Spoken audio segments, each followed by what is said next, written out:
ఆర్థిక మోసాలపై అవగాహన కార్యక్రమం కపిలవాయ విజయ్ కుమార్ కళ్యాణ మండపం, కోట సెంటర్, నరసరావుపేట. నరసరావుపేట పట్టణంలో ఆర్థిక మోసాలు, అనధికార చిట్ ఫండ్లు మరియు ఆన్లైన్ వ్యాపార మోసాలపై ప్రజలకు అవగాహన కల్పించే కార్యక్రమం విజయవంతంగా నిర్వహించబడింది.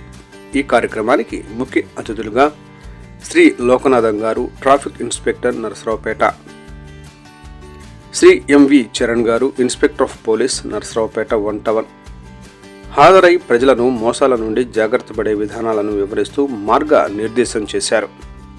చర్చించిన ముఖ్య అంశాలు: బ్యాంకు మోసాలు, ఫేక్ ఇన్వెస్ట్మెంట్ స్కీములు ఎలా జరుగుతున్నాయో వివరించారు. అనధికార చిట్ ఫండ్ల ప్రమాదాలు మరియు వాటి ద్వారా ఎదురయ్యే నష్టాలపై ప్రజలను హెచ్చరించారు. ఫేక్ లింకులు, అనధికార ఆన్లైన్ అప్లికేషన్లు వాడటం వల్ల ఎదురయ్యే మోసాలను వివరించారు. యానిమేషన్ ప్రాజెక్ట్ మోసాలు వంటి ఇటీవల జరిగిన ఉదాహరణలను వివరించి ప్రజలకు అవగాహన కల్పించారు. అనుమానాస్పద లావాదేవీలు జరిగిన వెంటనే 1930 నంబరుకు కాల్ చేసి ఫిర్యాదు చేయాలని ప్రజలకు సూచించారు. ఈ కార్యక్రమంలో ప్రజల్లో మంచి చైతన్యం తీసుకురావడంలో విజయవంతమైంది. ప్రజలు కార్యక్రమానికి ఉత్సాహంగా స్పందించారు. 40,000 ఇట్లా కొట్టేసుకొని వెళ్ళిపోతాడు. ఆ ఓటీపీ కూడా రాదు. మీ ఫోన్ తీసుకున్న తర్వాత ఆటోమేటిక్ కొంచెం దూరం వెళ్తాడు, లేదా సైలెంట్లో పెట్టేస్తాడు. దాన్ని ఓటీపీ వచ్చి సౌండ్ కూడా తెలియకుండా దాన్ని వెంటనే డిలీట్ చేసేస్తాడు. మీ ఫోన్ ఇచ్చి వెళ్ళిపోతాడు. తర్వాత ఆడేళ్ళని కొద్దిసేపటే కానీ మీకు తెలుస్తుంది.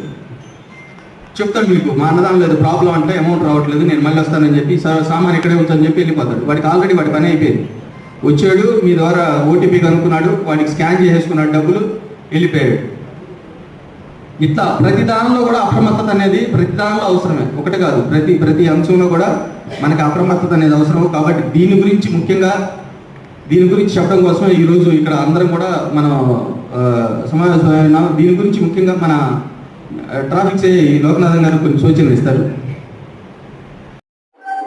వ్యాపారస్తులకి, ప్రజలకి, 1 టౌన్ సిఐ విజయ్ చరణ్ గారికి, ట్రాఫిక్ సిఐ లోకనాథన్ గారికి, లేడీస్ ఎస్ఐ గారు, మేడమ్స్ కి, పెద్దలు కపిలవాయ విజయ్ కుమార్ గారికి, మాజీ మున్సిపల్ చైర్మన్ నాసర్ గుప్తా గారికి, పల్నాడు జిల్లా ఆరోగ్య సంఘం ప్రెసిడెంట్ అతుల్ సుబ్బు గారికి, ఇతర పెద్దలు, మీడియా మిత్రులు అందరికీ నా నమస్కారం.